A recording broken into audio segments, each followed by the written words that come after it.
ቅዳሴ ስናስቀድስ አጃቢዎች አይደለም፣ ተባባሪዎች አይደላችሁ፣ አዳማቂዎች አይደላችሁ። ያን ጅራፍ እያያችሁ፣ ያን ቡጢ እያያችሁ፣ ያን መከራ እያያችሁ በቀራንዮ መዋል የቅዳሴው ፍሬ ነው። ውድ ወገኖች ይህን ቅዳሴ የሚቀድስ ካህን ማርያምን አይቀድሳትም። እናንተ ቀዳሾች ናችሁ። አባቶቻችንም ቢሆን በዚህ ውስጥ ከሆነ አይምርም፣ ያስወጣል። የመጀመሪያው ክፍል የካህኑ ክፍል፣ ሁለተኛው ክፍል የዲያቆኑ ክፍል፣ ሶስተኛው ክፍል የእናንተ ክፍል። ቀራንዮ ሳንደርስ ጎልጎታ ብንቀር፣ ቀራንዮ ሳንደርስ ሆሳዕና ላይ ዘምረን ብንቀር ጥቅም አይደለም። ጌታን መቀደስ የሚችል ካህን የለም።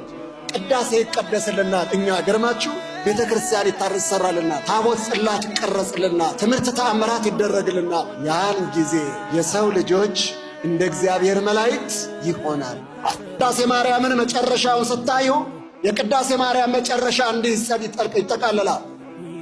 ዘንተ ቅዳሴ ዘይቄድስ ካህን አኮ ማርያምሃ ዘይቄድስ አላ ለሊሁ ይትቄደስ ወእለሰ ይሰምዕዎ ኩሎሙ ይትቄደሱ።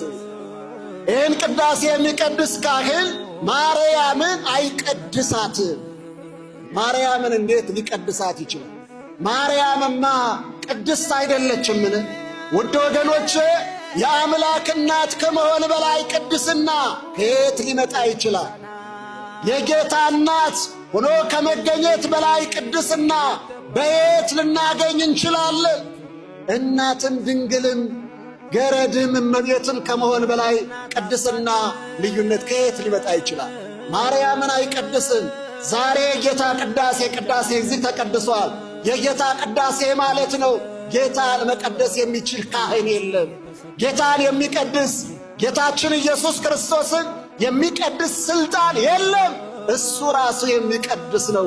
በዚህ ዕለት በቅዳሴው ሰዓት የቆማችሁ ያስቀደሳችሁ የቀደሳችሁ፣ በዚህ ዕለት በዚህ ሰዓት የቅዳሴውን ሥርዓት የተሳተፋችሁ አንድ ፍሬ አንዱ ሕይወታችሁ ቅድስናን ገንዘብ አግኝታችኋል። እንኳን ደስ አላችሁ። መቀደስ አይሁላችሁ ወገኖቼ። ቅዳሴው የሚቀድሰው እኛን ብቻ አይደለም። ትዳራችን ይቀድሳል፣ ልጆቻችን ይቀድሳል፣ ልብሳችን ይቀደሳል። የረገጥናት መሬት ከኛ የተነሳ ትቀደሳለች። የተሰዋው መሥዋዕት ምድሪቷን ይቀድሳታል። ዓለም ይቀደሳል፣ ሰማይ ይቀደሳል እና የምንኖርባት ምድር ገነት መንግሥተ ሰማያትን እስክትሆን ድረስ ይሄ መሥዋዕት ይሄ ቅዳሴ ይቀደሳል። ውድ ወገኖቼ አሁን እኛ እንደምንሰራው ቢሆን እኛ እንደምናደርገው ቢሆን እኛ እንደምንፈጽመው ቢሆን ይቺ ምድር ያለ ዕድሜዋ የማታልፍ ይመስላችኋል? ይቺን ምድር ዕድሜዋን አላሳጠርናት ይመስላችኋል?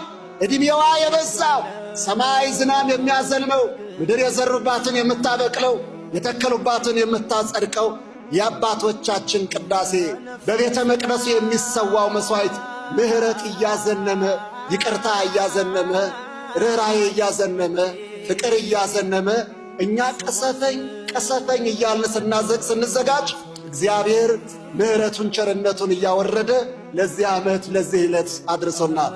ምክንያቱም ቅዳሴው የማይቀድሰው የለምና። ይህ ብቻ አይደለም ወገኖቼ። አሁን እዚህ ያስቀደሳችሁ የተቀደሳችሁ ወደ ከተማዋ ስትገቡ ምድሪቱ የረገጣችኋት እናንተን ሰላም የሚሉ ሰዎች እናንተን ያረግፏችሁ፣ እናንተ ግን ለነሱ ቅድስና